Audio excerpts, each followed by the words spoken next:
Welcome to Keith and the Girl. I'm Keith Malley. I'm Chemda.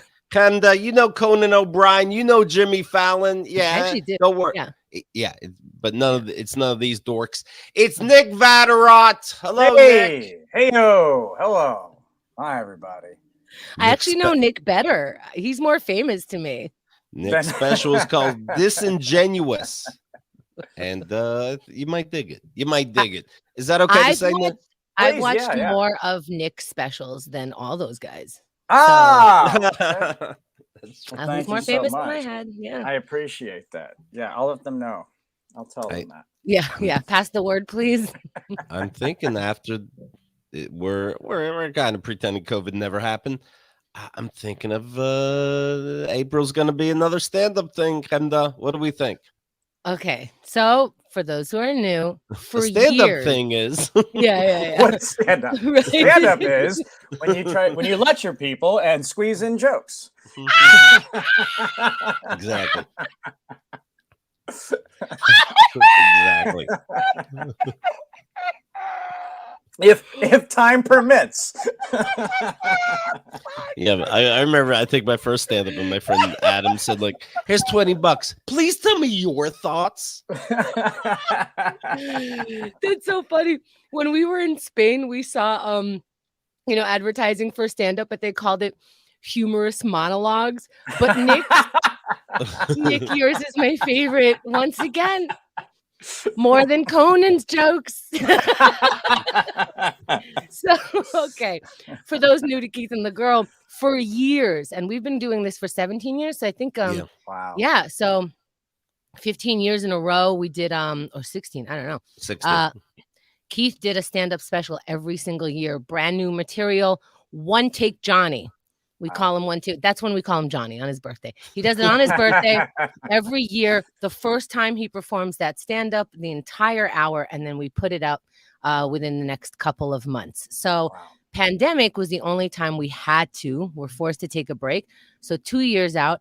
This coming April, I think we're no longer in a pandemic. So I think we're going to do. So what we started to do once we did Keith and the Girl is Keith and the Girl Week. So we did a week of events surrounding Keith's birthday. I think we're bringing it back this April. It's going to be a lot of fun. Did you? I think, Nick, right? That's yeah, so fun. I think. Nick, did you do pandemic comedy? Are people where people were in masks? Is that the most uncomfortable thing ever?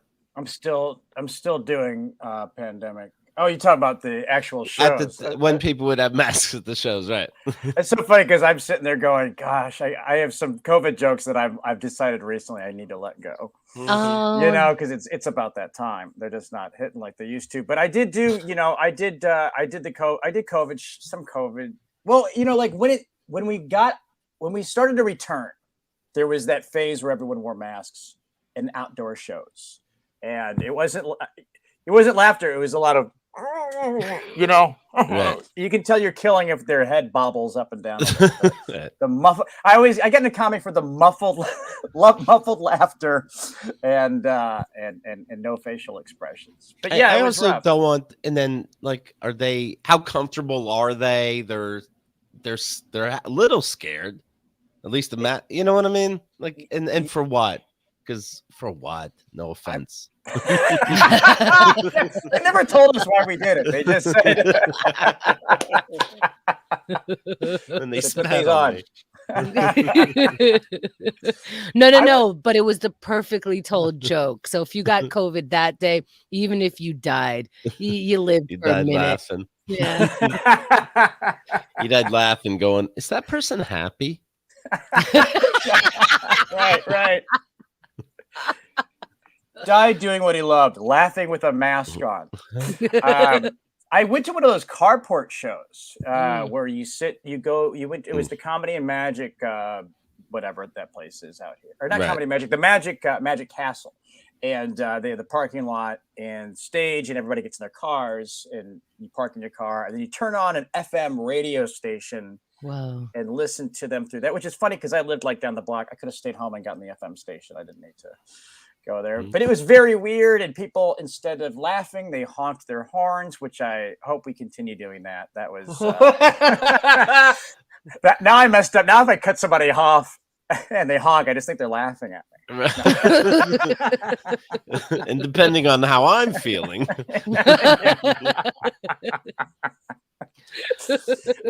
So yeah, every April 15th, my birthday, I do would do a stand-up show, one take only, and we're gonna do it again. I think, right, Khanda? It's looking that way. If planning is starting to happen, which it always is in my head, then yes, I'm reaching out to a venue in the next couple of months. Whoa. So yeah, the way I see it is right now, I'd like everybody to be vaxxed. I'd like, and then that's it. I feel like we're all taking like minimal regular risks with. But it's going to be maximum comedy. Nick, am I explaining this right to people? It's worth dying for. What I put together is going to be worth dying for. I promise. Well, you now have like a stockpile of 3 years of material. And this is the most amount of material. You're always burning it year after year. You've a 3-year backlog now. Subconsciously, at year number 3, I was like, I don't have to think about nothing. You know what I mean? Now I get it. It's just the way it works out. Now I gotta focus. Yeah. And get her done. That's good. Get her done. Hold on. Get her done. Okay. Coming together. If you use it right, that'll take up 20% of your. It feels like what's. Hey Nick. Hey, good to see you again. What's funny to you? Mm-hmm. To me. What would you say that like a bunch of people would laugh at? Go ahead. Oh, animals acting like people. They do sometimes. You ever see an otter, et cetera, et cetera? Okay, I like this. Okay. He's waving like people wave. It breaking the clam or something, and then it goes into sexual something. Okay. Okay. A dog doing it human style. God damn it. Around, Nick. Yeah. That's ours now, right? Yeah, write it down. No, okay. I know. I signed the. All right. Okay. Thank you. Thank you very much. Sorry to say it so rudely. Thank you. So here's what we're going to do. Khanda, can you explain the 2-minute submission? Yes. First of all, I could tell that you're serious today. You got sleeves on. It's a blue shirt. Sadia is writing in that blue looks so good on you, Keith. Like gorgeous. Honest to God, yes. Yes. And whatever tone she's in, Keith was in the chat the other day. I thought this was very funny. People were coming in and being sarcastic at him. Things like, oh, you look great. And like, I don't know what it was, but it was. People. Yeah. So sort of like kind of picking on him. I don't remember what the deal was. And he goes, you know what? Joke's on all of you, because you need to keep in mind that I never hear tone. All I hear is words. So all Keith hears all day is like, get out of my way. Like, oh, I love that shirt on you. Thank you. Anyway. This guy wants to know who died and put me in charge. I should look into that. So basically, what we used to do is, so Keith would have openers for his stand-up, and the community is so much fun, and we've like our Wednesday night chats. Those are funnier than a lot of the Zoom shows that we saw during the pandemic, and these are just folks that we're hanging out with. So Keith opened it up. A professional will open for him, but who opens the show gets to do 2 minutes of stand-up. Now 5 minutes of stand-up, but you submit for that piece with 2 minutes of stand-up. So send your 2 minutes of stand-up if you want to open for Keith Malley. It could be anything. We all have MP3 players. We all have recorders on our phone. Oh my God, my flashlight is out on my telephone. Excuse me. Recorded on your phone, recorded on your computer, send in an MP3 of 2 minutes of you trying to be funny. Now, back in the day, this was so funny. We'd play it on the show. Some people added laugh tracks to their stuff. Some people were on the toilet. Some people were washing their hand. It does not matter. Some Just people remember actually whatever bits you do, like if you do it in the bathroom, you have to pay for the toilet on stage. Right, so be careful what your prop is. That's on you. Right. Watermelons we're not providing. So yeah.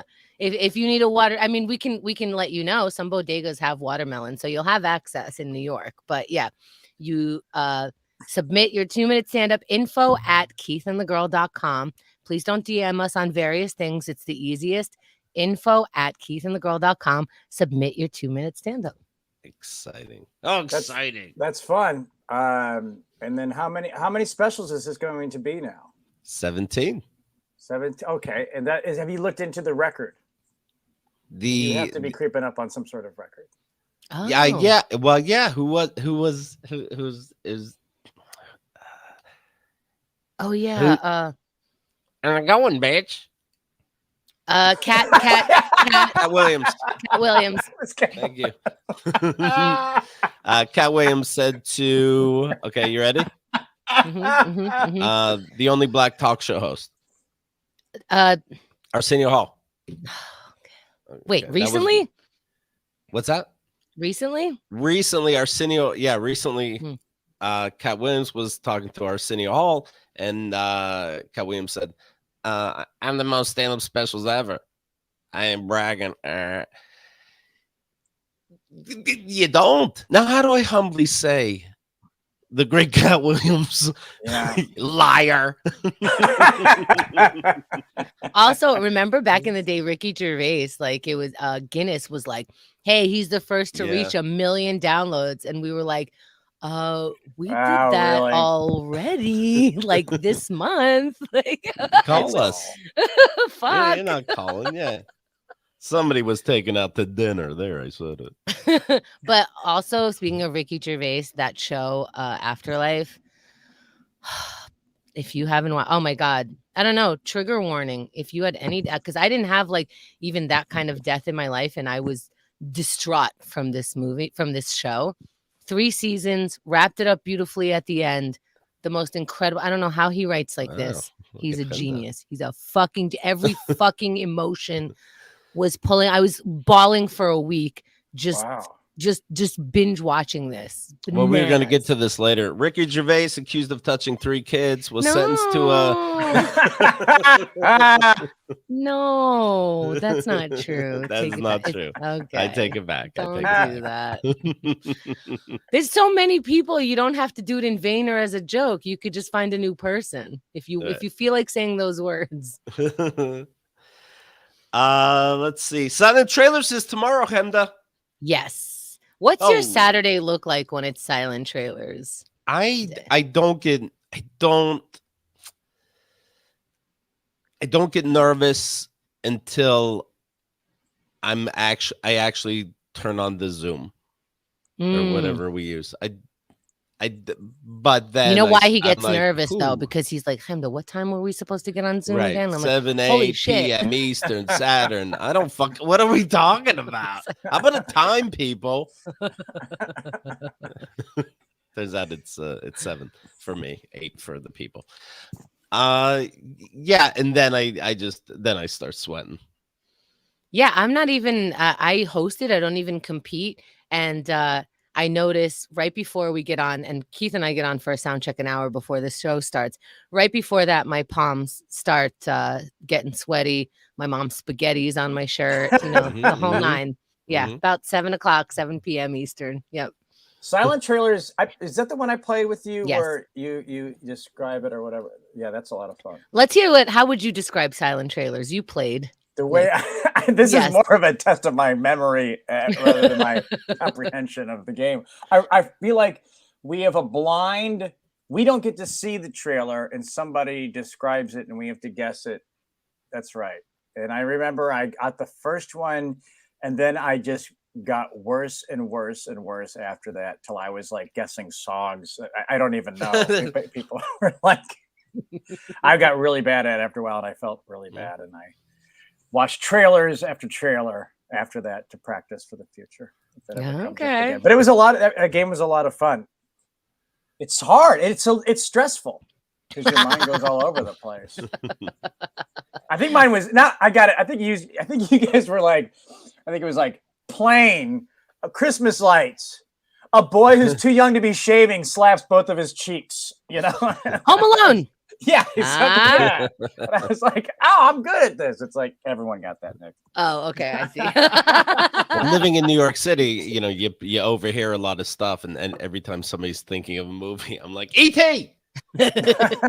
Indiana Jones 5. Yes, she's really doing it.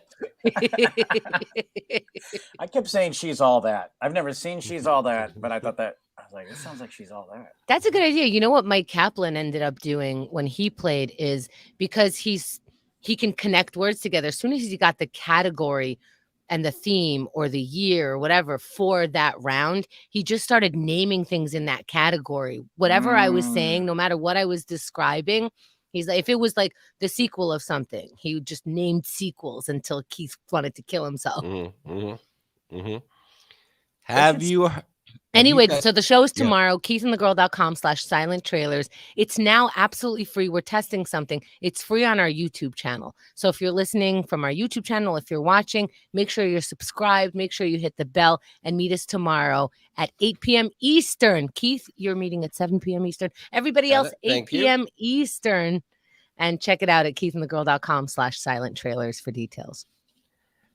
You see, I saw the new Halloween. I'm really getting ready. I'm getting into it.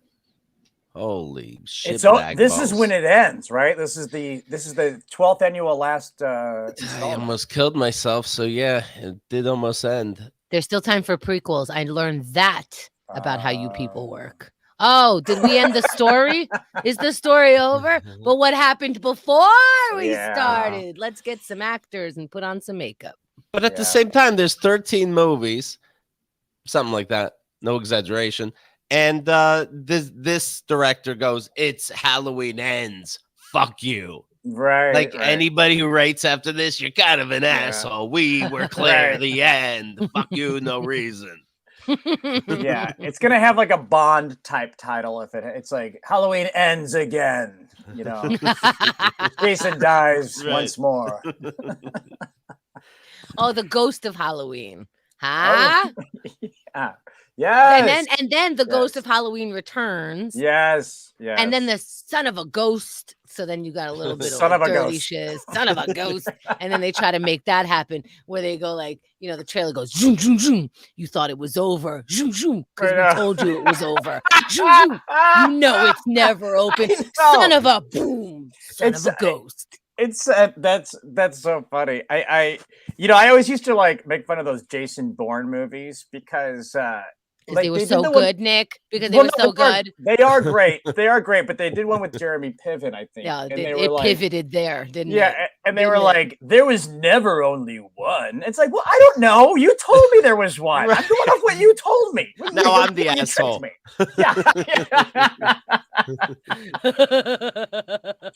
It's like now there's a girl one. You idiot. Can do it. Why are you sexist this whole time? Yeah, you thought only guys one. You thought it was doing it. You thought it was James Bond with a D. You said it was James Bond with a D. I don't know. The new Bourne movie, Born in Heels. Run with that. But these Run with that. I love that. These Halloween. I got it all written down. This whole hour is going to be at my stand-up. This is what happens. I don't watch movies, but silent trailers. Look how I made so many fucking movie references and movie jokes. Who does that? Who does? I haven't been to the theater since Everything Everywhere All at Once, and I will never go back unless they put that back there. No, I'm kidding. In the theater only. Thank you. It's the best one, right? I haven't seen it yet. I need to. But you're just claiming it's the best and then asking if I'm right. Everyone keeps telling me it's the best. They say it's the best one ever. It's how you get. Is that in like How to Win Friends and Influence People? What you just said, right? Right. Nick saw Everything Everywhere, just not all at once. He's that delighted me. Thank you. I could tell by your laughter. Not for nothing. It's a big giveaway. Yeah, that's what I do. I do this just guttural or primitive sound to let people know that but like put a mask on. I'm uncomfortable. All right. One over here.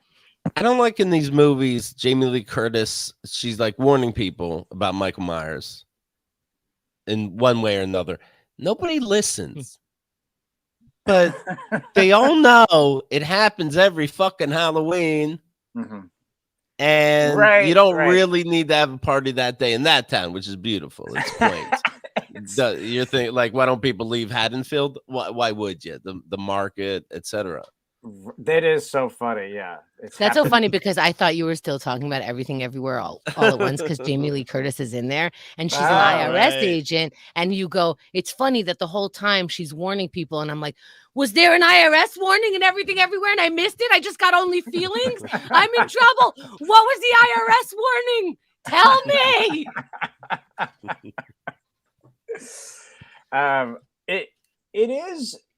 It is, you know, there's like this conceit to all these things to buy into these worlds. I always thought about like Scooby-Doo. I always thought it was funny that they'd be like, I think it's a ghost this time. And it's like never once been a ghost. It's always a guy in a mask every single time. And yet they're like, hey guys, I think it's a monster this time. Like, you idiots. It's never been a monster. Zoinks. And we just met a new old guy. It's gonna be him, you morons. Are they constantly sad because in the papers it's another one they kind of know that died? yeah, I think so. Yeah, that's right. It's always like visiting some town and the Harlem Globetrotters are there. There's just a lot going on. The truth. You. Yeah, that's the story of my life. What are you watching on TV, Nick? Oh man, I watch movies because I don't have the time for TV, ironically. And you still haven't watched Everything Everywhere all at once? What year are you on? You're catching up? Are you on a different time zone? Yeah, it hasn't come out here yet. I'm out west. It doesn't come out for 3 more hours. I watched because the thing was I don't have with them when a movie ends I can walk away from it. I lack a self-control to not watch the next episode of a TV thing. And so I easily am up till 5 a.m. watching The Sinner with Bill Pullman, which is what I got into this week I'm going to throw something on that doesn't seem too interesting to me so I can fall asleep to it. And next thing you know, I'm watching a whole season of a show I'd never heard of. Right. And they know the perfect ending to every show. It's not the ending of that episode. Yeah. It's the start of a different episode. Exactly. So you don't even know when the show ends because they're so good at getting you to keep watching. And that used to happen. You know, I would just turn on my TV before it was like, oh, you got to log in to make at least a decision of HBO or Netflix or whatever. I would turn on a TV. That's how I got into Tots and Tiaras. I have no interest in this. Never even thought of like looking at. I think it's a beauty. I'm watching it with my jaw on the floor. I'm like, look at this crazy shit, and that's how it starts. Yeah, look at this crazy shit. Yeah.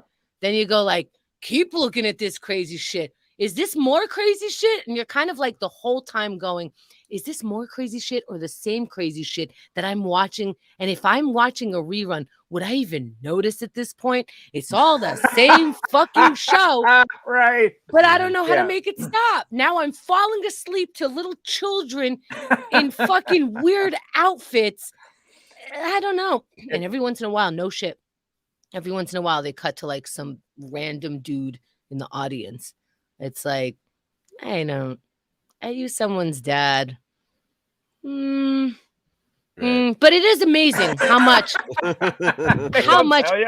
3-year-old can learn in terms of choreography. Wow. You're just like, holy shit, you can't remember to wipe your mouth after you eat, but you can remember to do the split and smile and raise your, it's very strange, very strange. It's child abuse, right? It's hard, it's difficult to go that's child abuse because you don't want to point a finger and just say child abuse at everything that is uncomfortable, redundant, relentless, right. But it seems a little outside the norm and a comfort level that maybe we're used to with 3-year-olds. Also, it's fucking weird. It's fucking weird. It's fucking weird. The outfits are weird. It's weird. It's weird that adults want to wear those outfits. It's weird that they want to make children wear those outfits. It's fucking weird. That's weird. It seems like that genre of television that everyone watches it is going, who watches this?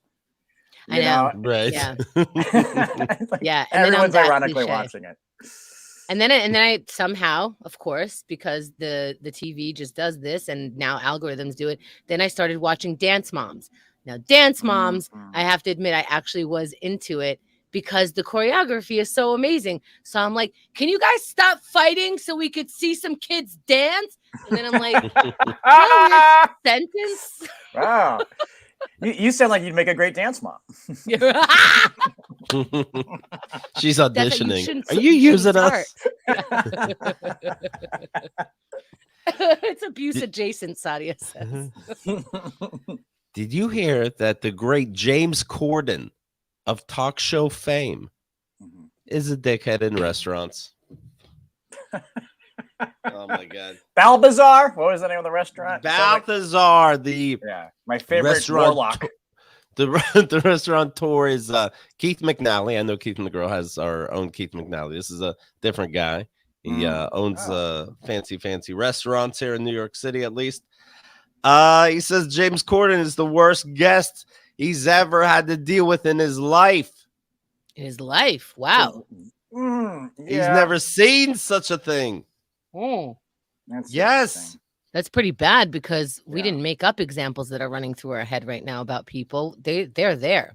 Also, to go back for a second, Xerxes met the head dancer lady for that show. She was mean. Oh yeah, she's she's the real deal. Yeah. I don't know how you can fake being such a cunt. I really like that was amazing. Well, kind of to bring two things together, like the Gordon Ramsay thing. I always wonder if they play up, they play up the assholeness for the thing. Like I saw a clip of a thing, and Gordon took a bite out of a thing and then smashed it on the ground. I was like, is this really what this guy's like? Or do they tell the contestants beforehand, like, hey man, just I'm gonna be a huge dick to you right now. Just now you're talking about the chef, right? You're talking about the chef. Yeah. And they were 16-year-old kids. That's right. He did do one with kids too. Yeah, I think. I'm an idiot sandwich. Yeah. She's 14. She's crying. Jesus Christ! I would watch him screaming at kids in tiaras trying to make peanut butter and jelly. Is this a burger mate? That's my impression. Is this a burger mate? And he just throws the ground beef at the kid. What are you, 5? I'm 4. You're right. How many is that? And he breaks each digit that the kid holds up. Crack, crack, crack. You just let me do that, mate. Crack. Get out of here. You're a kid. But at the end, for no reason, he goes, "Thank you for your service," and that makes it better. I only roast the ones I love, he says.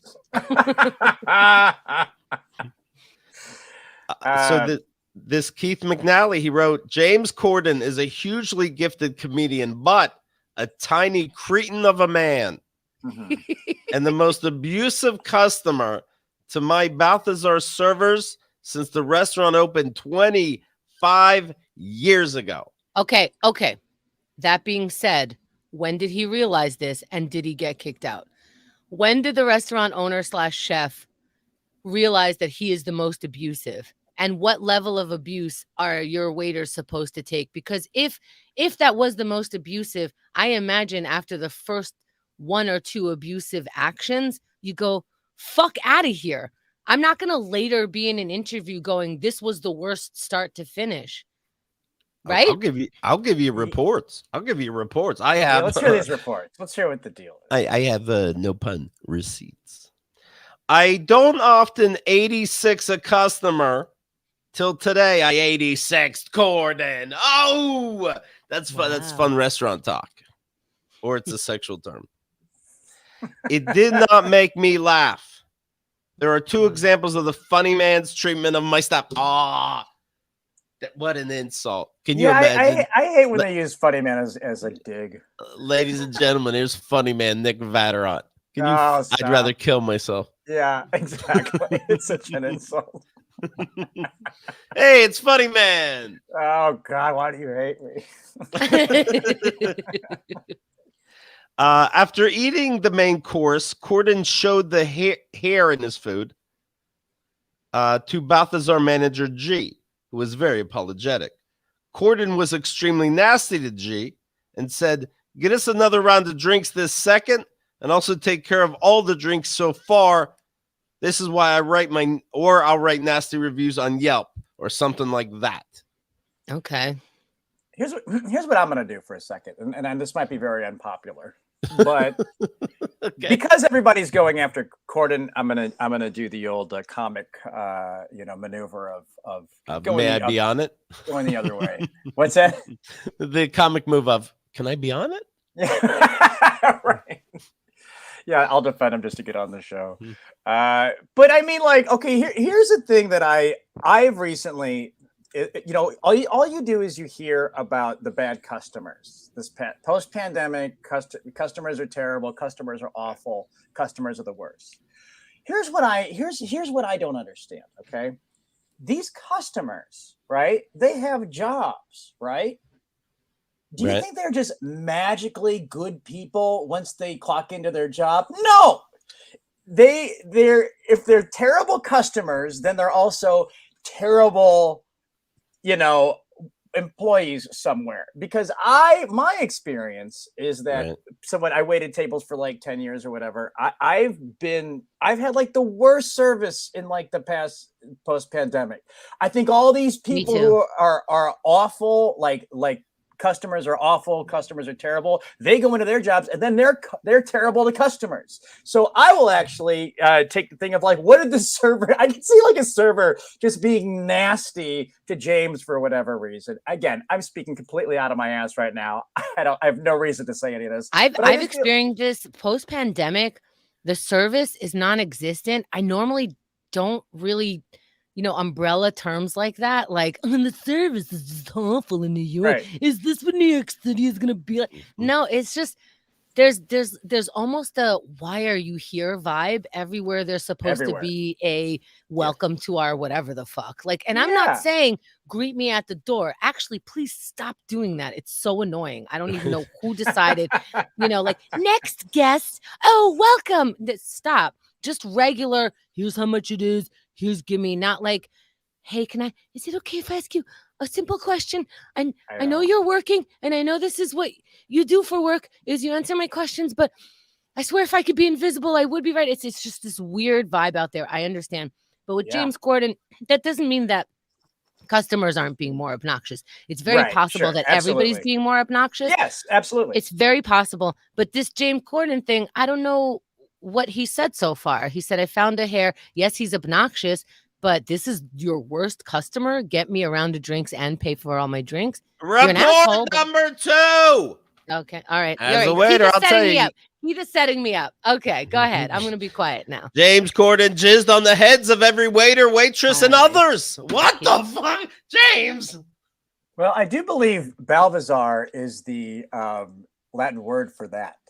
Whatever that is. Urban Dictionary, as in that bitch. It's Latin for bukkake. Yeah, exactly. James Corden was at Balthazar with his wife on October 9th for brunch. This is what the waiters rate at the end of the day. He asked for a table outside. Brunch maitre d' Allie took the party to table 301. That's a good table. That's a good table. You want the 300s. That's John's section. Mr. Corden's wife ordered an egg yolk omelet with Gruyere cheese and salad. Egg yolk omelet? How do you do that? Good for her. I can't even pronounce it. I should have known. Egg yolk omelet all the way. Wow. Don't put the white stuff in there. I'm not eating the white. Every time I have an over easy or like the. You cut it away? No, I dip the thing, and then I'm like, well, there's only white stuff left. Who gives a shit? I'm already full. Now you got white stuff. A few minutes after they received the food, James called their server and told her there was a little bit of egg white mixed with the egg yolk. You got a little white in there. Hilarious. Well, is she allergic?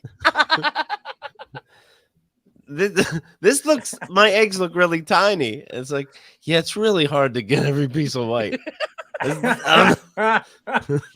It's an egg. Grand Marquis is saying, eat the white first. What? What? I'll get the vegetables out of the way and then enjoy the steak. It's not a vegetable. It's just another garbage piece of food on the plate. I'm okay with not eating the white. It's okay. It was an egg yolk with salad. The kitchen remade the dish, but unfortunately sent it with home fries instead of salad. That's what That's when James Corden began yelling like crazy to the server. You can't do your job. You can't do your job. Maybe I should go into the kitchen and cook the omelet myself. Do it. Call his bluff, please. Yeah. Oh, All thank right. you, sir. Please, this way. Thank you. I'm Can so you sorry. please show us? We obviously don't know how. So, by the way, if you knew how to do it, wouldn't you be doing it right now? He's signing autographs in the back, and he's flipping an omelet. Here's how you do it, you fucking idiot. Yeah, here. James Corden. Yeah, fucking idiots. Somebody find me a loaf of bread. I'm doing a bit. MK was very apologetic and brought G over to the table. The manager's G. He returned the dish, and after that, everything was fine. He gave them free champagne, etc. Okay. Yeah, so this is what I don't. There's a lot of. This is fishy. The whole thing's fishy to me. Mm-hmm. You know, because oh, go ahead. No, please. I was just gonna say if it's weird to like apologize, smooth everything over, give them champagne, and then afterwards complain that it was like I feel like if you're so mad about it, then be like, why are you giving them champagne? Well, waiters don't get to be mad. Or I mean, the manager, whoever the. Oh, I guess is that what is the waiter gave him? The waiter is writing this, I think, right? Whoever's in the head waiter. It's like a military operation, these fucking restaurants. It just feels like because they yeah, there's a rank and file situation. Well, here's what I think. I think like people think that they could be maniacs in restaurants and in customer service. And the problem is that they do act like maniacs. And then the servers and customer service reps already believe that every customer is a maniac. And now we get treated like maniacs all the time. So that's a problem because when I go, hey, I ordered the salad, not the home fries, you're treating me like I'm already yelling at you, which is a problem. I get it. Everyone's in the wrong and everyone has the right to blah, blah, blah, blah. Who gives a shit, right? But as the manager or owner of a restaurant, if somebody's yelling at the waiter, if the waiter makes a mistake and goes, I'm sorry, I will fix that right now. There's nothing beyond that. If you start anything beyond that, get the fuck out. There is no repeating it to the fucking waiter. There is no treating him like you're a piece of shit. There is no higher up manager, owner, fucking whatever. We go, we're sorry. We're going to not only get you the right order, but we're going to get you something extra. Like we're going to pay for this thing as well. That's it. If you start turning into something beyond that, you're someone else's problem now. This is fucking food or whatever it is, a line that you're standing on. Why don't you go outside, breathe for a minute and come back and talk like a person? Yeah, I don't, if this is exactly the events as they happened, I don't understand why they put up with it for 1 second. I just don't get it. Especially, I mean, and I've been like, being yelled at by customers, over absolutely nothing. It's just, I don't know. I think you should get jail time, I think. How long were you a waiter? 10 years or whatever. Yeah, 10 years at least. No, but I specifically noticed that you said 10 years or whatever. And if you rewind the tape, that is the exact quote. And I tell you why I clocked it, because there's no, if you were a lawyer, you wouldn't go, 10 years or whatever. Right. You know what I mean? Like, that means more, right? Yeah. It's not, there's certain jobs where you go 10 years or whatever, and certain jobs where you're like, I'm on my 12th year. I moved up this position. Like there's no, the waiter, 10 years or whatever. Yeah. You're not like, it's not like comedy where you're like so proud. I've been doing stand up for 10 years now. I've hit the 10-year mark, after you hit 10, you just sort of, it's all a blur. It's sadder after 10, where like any other job is like, now you get pension, now you get whatever. Like it accumulates like how trustworthy you are, how much of like a team player you are. But waiter, 10 years or whatever. It's not like I meant to. You gotta like trail off. Please forgive me. Whatever. I'll see myself out. You said the fries thing. I had a guy one time. I thought this was so funny. He complained because he had home fries for his side, and there was a regular fry in his home fries. So he wanted a free meal because I mean it's another potato. You know, right. It's a different potato in the potatoes. Like, that's just a guy looking for a reason to complain. And I'm allergic to fries. Yeah, I almost hate that. I can have them if they're squares and cubes. I can have them, but I can't have them when they're long. I'm allergic to long. You know what it is? It's people feeling the need for other people to take care of their triggers. We all have triggers. For you, a French fry is a trigger because you see that somehow different than this other whatever. Maybe your mother threw French fries at you. I don't fucking know. Right. But that's your shit. What was it? I'm trying to think of like the worst thing. I remember one time I walked into a restaurant and I went up to this table and I was I was just like really in a bad mental place, very depressed, very like this is just my life over and over. Like a waiter. Yeah, exactly. Yeah, we're not proud. Yeah, we're not a proud not manager level depression, but like a waiter. Right. Yeah. We've all been there. We're still there a little bit, you know. Oh yeah, it never goes away. It never. There's a PTSD with it changes your DNA. My psychiatrist said all of a sudden, "Oh, you're a waiter. What the fuck did we start with that?" I didn't know you were a waiter for 15 years. Right. As I complained, I say everyone's terrible on both sides of the service industry, sure. Whether you're a customer or an employee. Yes, customers can be just downright nasty and take out everything on you for whatever reason. And I walked in and I was like, all right. And there was like TGI Fridays. Maybe this is one of those days where I don't have a table for like an hour. I can just kind of sip on coffee and just kind of ease into the day. No, people outside like we're an iPhone drop, you know, like waiting for the new sizzling chicken and cheese came out today, and they're sitting, you know. And so 10:30, doors open up. This family of three goes in, sits down. Nick, that's your section. Oh man, okay, pull it together, put on the face. And I walk over. Hey guys, how y'all doing today? She snaps at me. Guys. I'm not a guy. I'm not your buddy. I'm not your pal. I'm not your friend. And it was like so aggressive, so early in the morning, way too much for me. And I to this day, I wish I would have looked at the little girl and been like, "Will you be my friend?"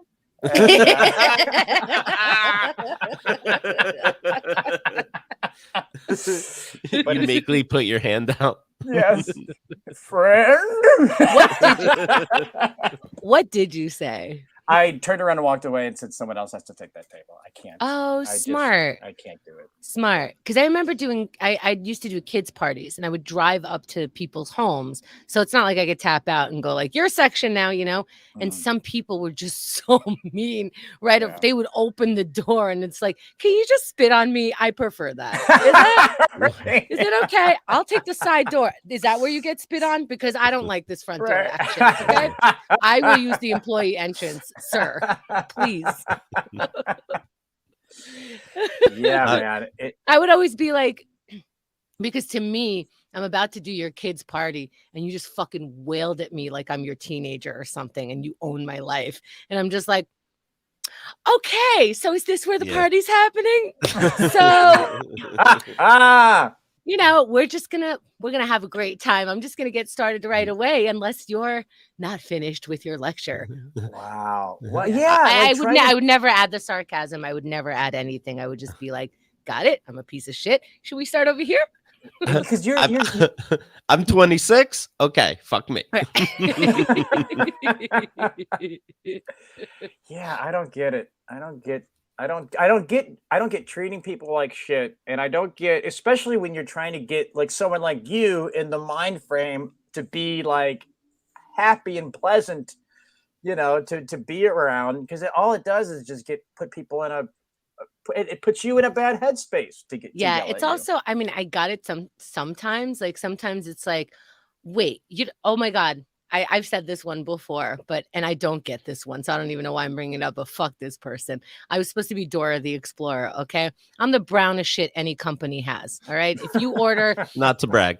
Yeah. If you order a human being to be a clown, a Pocahontas, a Power Ranger, I'm the brownest thing that you can hire. So now they started having brown characters on these shows, right? So I am Dora the Explorer, and I'm like, this is Dora right here. And all your kids we're in Connecticut. So I'm right there. So anyway, I'm wearing the Dora the Explorer thing. Oh, no. I think I come in without the clothes, and she's like, you don't look like Dora. I'm like, wow. Wow. Okay, but your child is literally 2. Okay. Right. Okay. Then while I'm getting ready, she took the time to call the company and complain about me before I started. Now I'm getting a call from the company like, what'd you do wrong? And I'm like, well, I'm not Dora. You should have fucking hired Dora. I don't know why you're sending me to this person's house. Because the person was supposed to actually be a cartoon. Okay. So if you can look at your roster for some cartoon folks, maybe I could look like fucking Dora.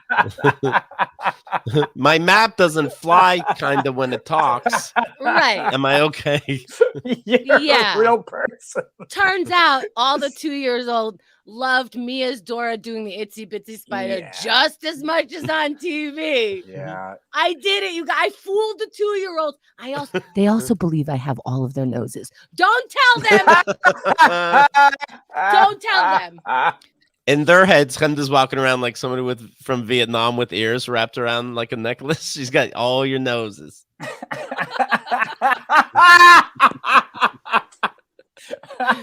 Boy, we fooled those little idiot kids. They're not making it on any Tiara show, these fucking morons.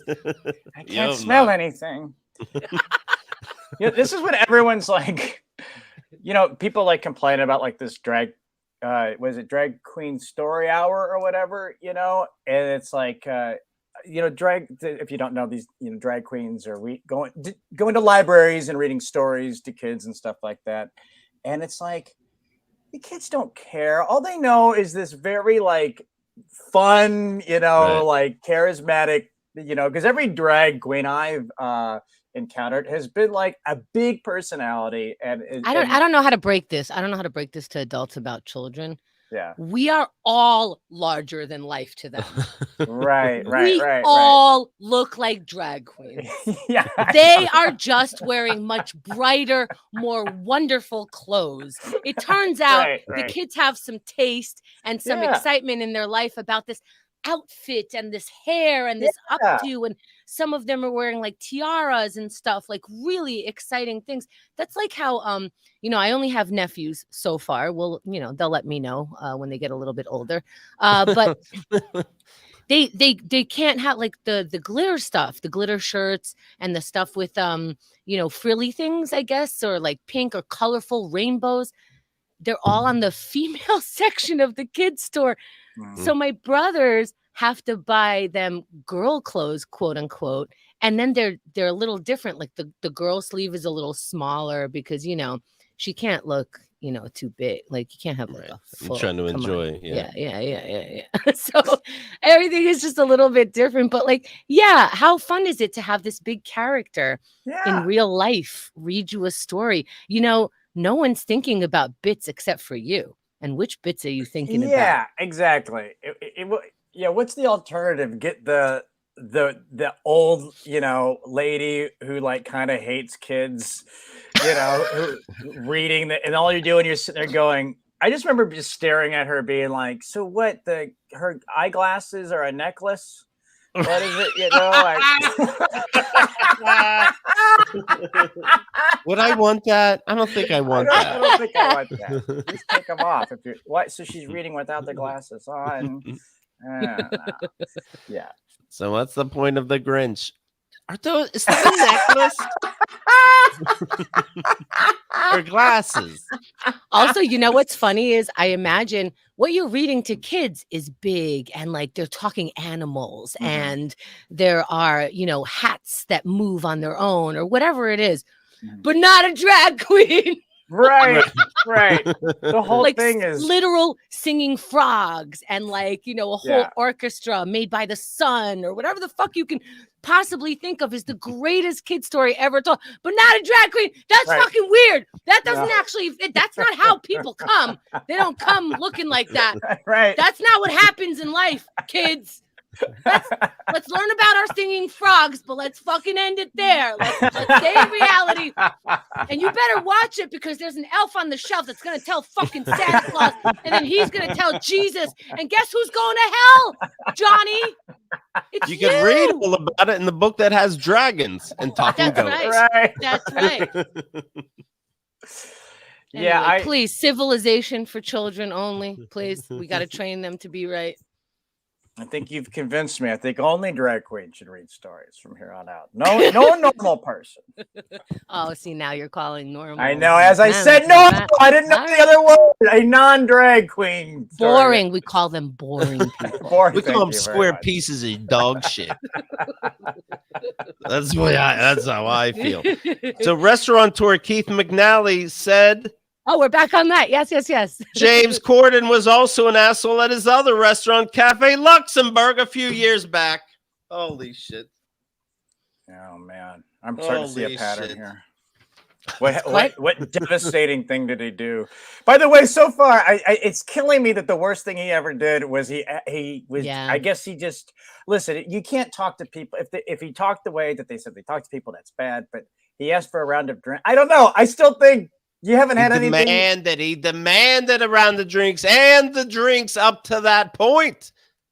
I don't. I get it. No, he's definitely a bad customer. Is he the worst? Then you're running a pretty smooth restaurant. Exactly. Because I did listen, guys, if you have Keith and the Girl VIP, I did a waiter series where I invited a bunch of people on who have been waiters for a long fucking time, asked them all the same question, and holy shit, you got to hear their stories. So if you have Keith and the Girl VIP, keithandthegirl.com/VIP, use code free trial. It's one word, and you get just listen to that. No, it's okay. How are we gonna make a fucking dollar?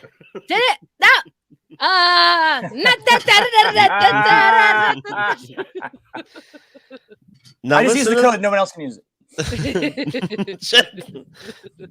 So then, Keith McNally, NYC, that's his Twitter. James Corden just called me and apologized profusely.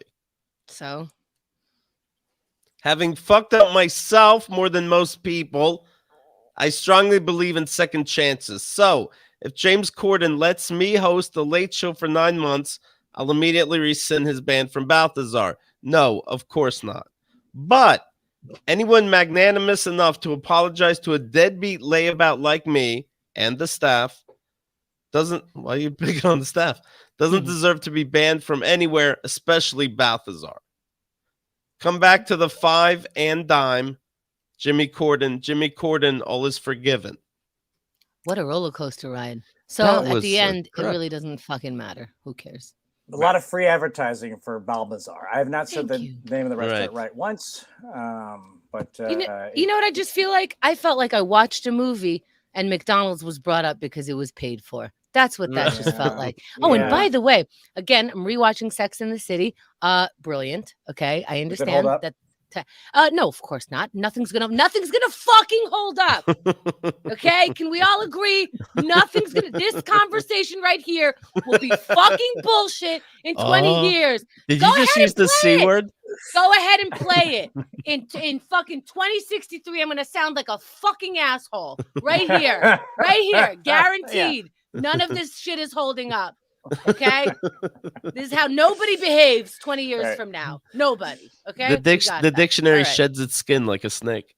Yeah, it's not gonna hold up. Yeah. Okay, but I got to fucking Judy Gold is in every hit series that has ever hit everything. Broad City starts. She's on there. She has a scene with Miranda in Barnes and Noble. Miranda's buying something, and I swear that this scene is about a minute long with her.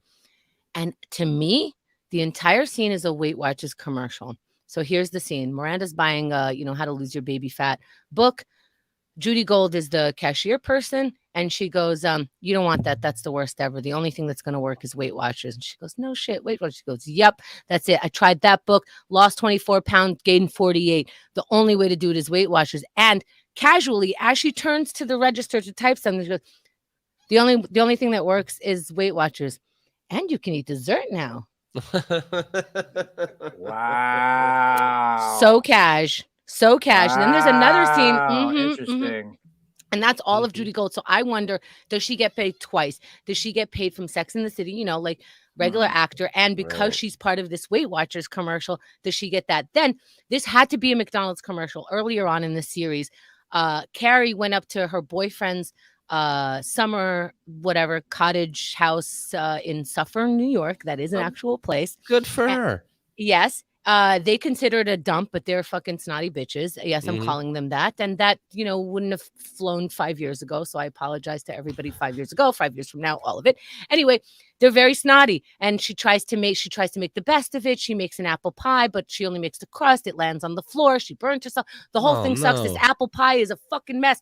Sure. Last scene of this episode is her and the other fancy one eating the apple pies from McDonald's going, who would ever try to make an apple pie when you can get this so quickly? And it's the perfect, it's the perfect little pie, and it's single packet or whatever the fuck. And I was like, Samantha Jones.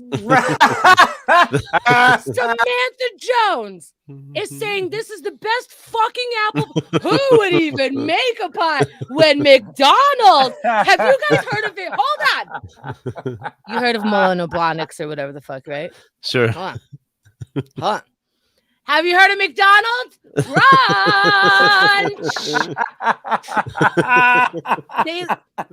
It's a fucking hot spot. 6 million people.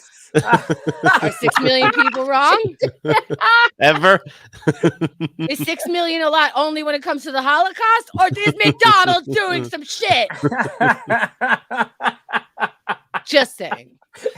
It takes up most of the episode. That's so amazing. And you know about how they do 2-for-1s? Meanwhile, across town.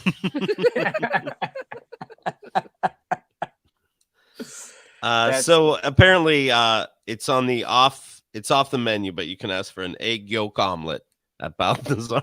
That's so fucking nuts. An egg yolk omelet.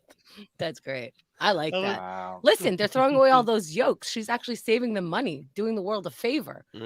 She's actually saving starving children somehow. Right. The staff gets to have all the egg whites, like as like a family dish. Yeah, right. That's their family meal. That's supposed to be fancy. Right. It's so did this happen when you were younger? We did like so if you didn't finish your food or whatever, it's like, hey, there's starving kids in Africa. Was that thrown at you a lot? Not by my parents. Just sometimes they were in Japan, sometimes they were in Africa, but they were starving. Okay, for the most part, for me, it was Africa. It was maybe specifically what's that place? Ethiopia. You know, yes. Mm-hmm. Okay, so that's what it was. Aren't you going to finish? There's starving kids in Africa. You're being wasteful. There's starving kids in Africa. So we don't really say that anymore, although I'm sure there's starving kids everywhere, obviously. But so now maybe they fixed it. Maybe they fixed it. If you leave the water running on, I look at it and go, Africa. Mm-hmm. That's my whole thing. Listen, they're not all fucking hot fire. That's what it pops in your head when you see just water running down. Yeah, all of it, because I'm like, those children are going to watch the water going into the drain. Think of the children. Where's that going? I know. What's Chemda, what were you saying earlier about the lost kid? Oh, okay. So Xerxes and I went to IKEA the other day, and there was a kid. He's about like 5 years old, sort of hugging the staircase, seeming very like, I don't like what's happening with this whole place. And there was a woman next to him trying to talk to him. She turns to us as we're passing and goes like, hey, this kid isn't with you. Like he seems to be with no one. There are no adults around. We quickly, look around. She's engaging the kid. The kid's just, turning the back on. Of course, what are you going to do? Xerxes goes to the nearest person who works there, which happens to be a cashier in their cafeteria sort of space, and goes, hey. And as soon as he starts talking and sort of gestures at the kid, that person goes, yeah, those are his parents right there. They absolutely know the situation. Like, obviously, people keep reporting this kid is not around an adult or whatever. So he's out of sight of the parents, but he seems fine. It's not like, but he is out of sight. Anyway, the parents see that Xerxes is asking about the kid. So they call him over for a second. He's like, oh, just everything's fine. They don't speak a lot of English. They're trying to tell him something. And he's like, okay, but it's fine. They're like, no. Now they're going into the phone, typing in a bunch of stuff so it could, Google relay it in English. And here's what they're trying to relay. Okay. Now, Xerxes, for those who don't know, about 6'2", black guy, big afro, a lot of beard, bigger than your average person. He towers over me. This kid is about 5 years old. This mom goes to Xerxes. Hey, why don't you go over to the kid? We just came here from the Ukraine 5 days ago. 5 days ago, they just came here, and he doesn't know where he is. He doesn't know that he's in danger. Can you go show him? Pretend like you're kidnapping him. He needs to know the truth about where he is.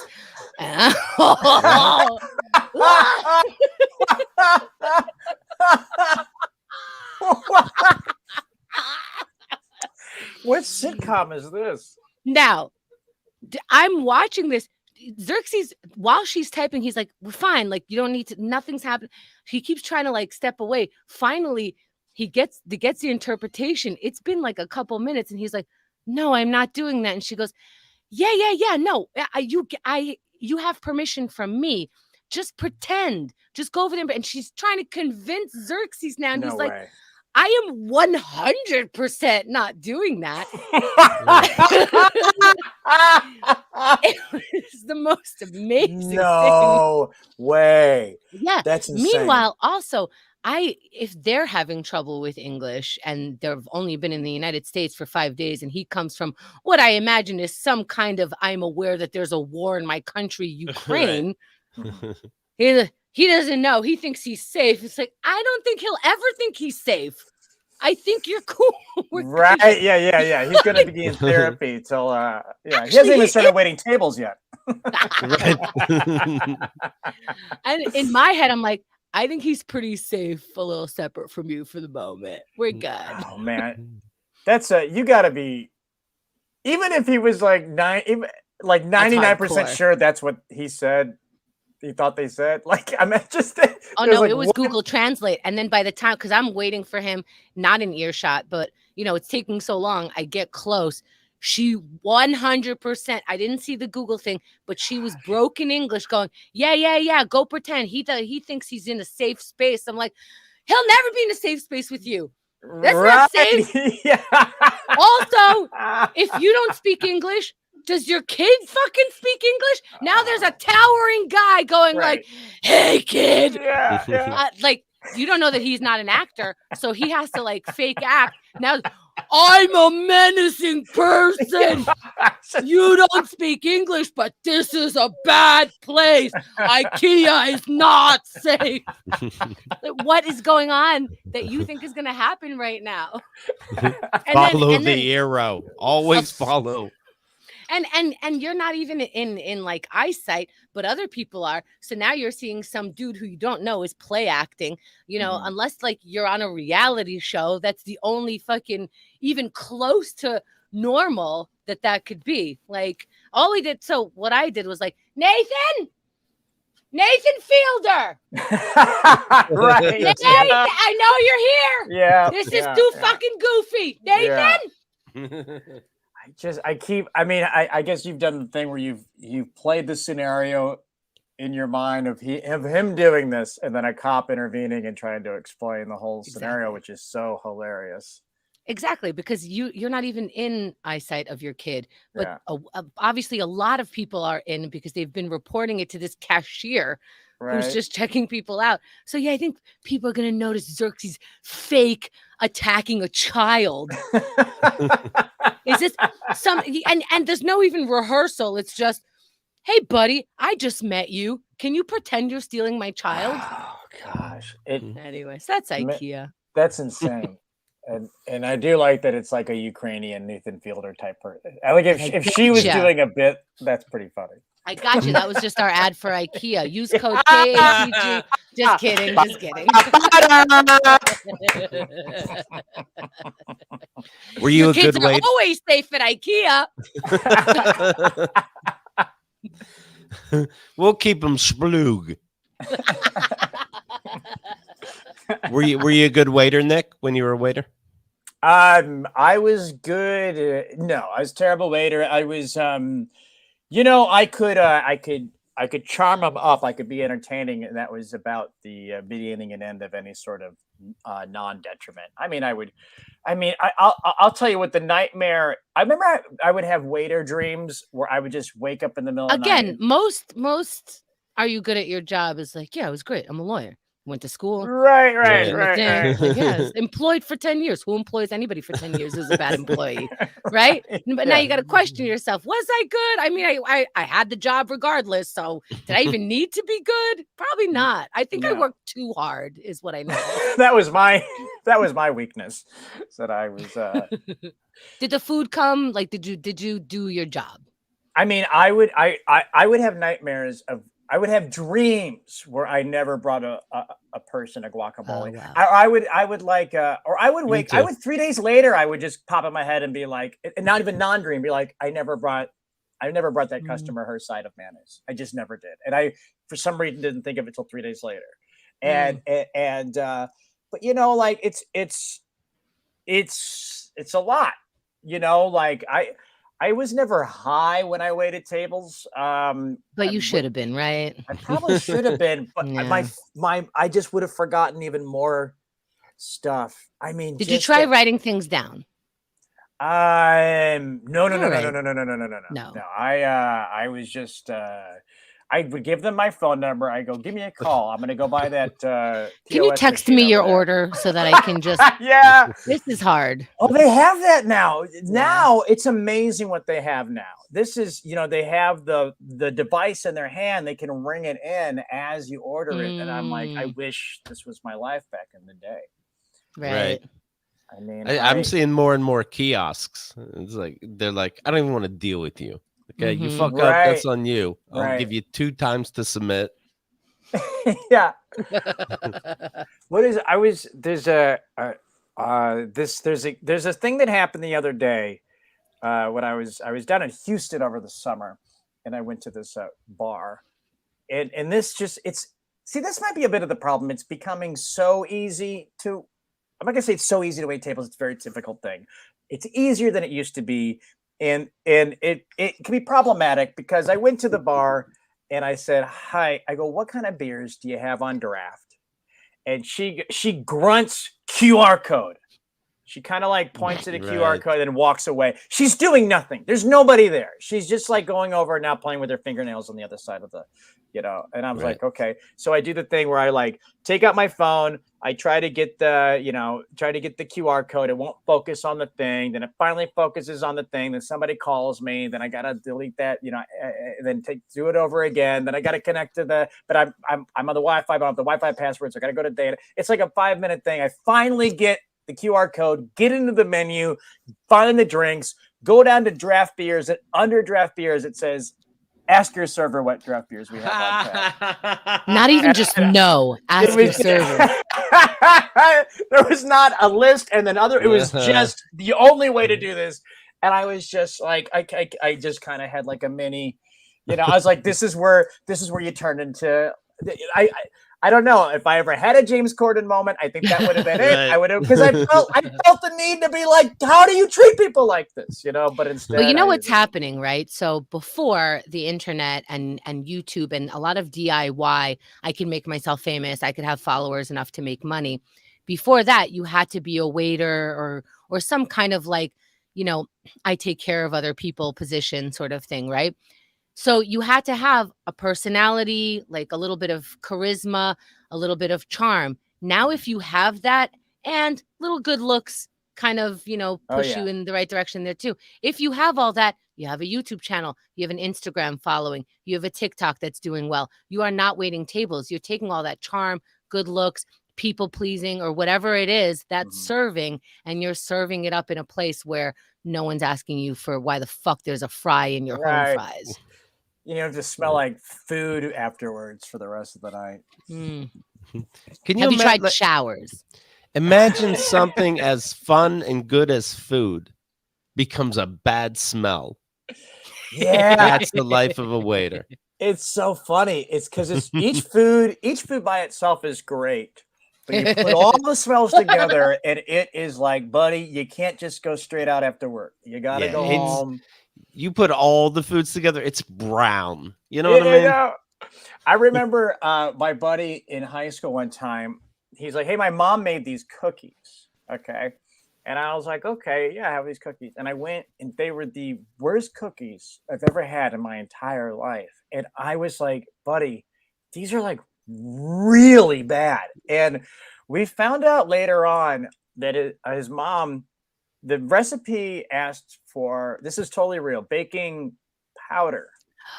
And she didn't have baking powder, so she used baking soda, the baking soda that had been absorbing all of the food odors for who knows how long. So the cookies tasted like everything I've ever eaten. I mean, there was like fish in there was gravy, there was like, a gummy, a vitamin gummy. Did you poop like a lot? Did you eat it? Or I mean, it was one bite, and it was like, oh, okay. Like, buddy, this kind of tastes like fish. That was like the weirdest sensation. Good for you, because I think a lot of people would feel uncomfortable and wouldn't want to hurt someone's feelings, which I am thoroughly against. Please do not put in your mouth things that you don't want to as a favor for someone else, so you don't hurt their feelings. No. Because then I'll end up eating it, and that'll hurt my feelings. Keith is the leftover department of ordering out with his girlfriend. That's right. All right, so here's what you do. The comedy special is called Disingenuous. That's right. So fucking fun. Vimeo, Amazon Prime. Come on. Yeah. I mean, what can I tell you about Nick? He's funny as fuck. He's quirky as shit. Is that fair to say, quirky? You never see where it's fucking going with this Nick. He's funny, but he's not a funny guy. Right. He's not funny man, Nick Vatterott. How would you describe yourself, funny man? Funny man. Shit, now I want to call this show Funny Man with Nick Vatterott. It's so funny because like no one like if a guy's an electrician, like and then he pisses you off, you're like, it's fucking electrician over here. Like it's never it's never an insult. He's electric.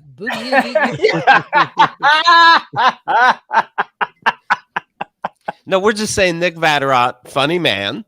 Thank you. Appreciate that. You're funny. Let me tell you something, fun guy. Get the special Disingenuous. You'll like it a lot. This fucking clown over here. So Nothing's Ever Serious, Nick Vatterott, you can find on Instagram under Nick Vatterott. Yeah. Nothing like, clever about the handle. Funny guy. I like it. How do you spell Vatterott? Just find a way to put 4 T's in a word. I know. Right. If you need a T, let me know. I'll lend you one. I loan them out. He's got all the tea. You can spill a bunch in the river. Still have more tea. Funny man, you did it again. And thank you for your time. Thank you for having me. Always a blast.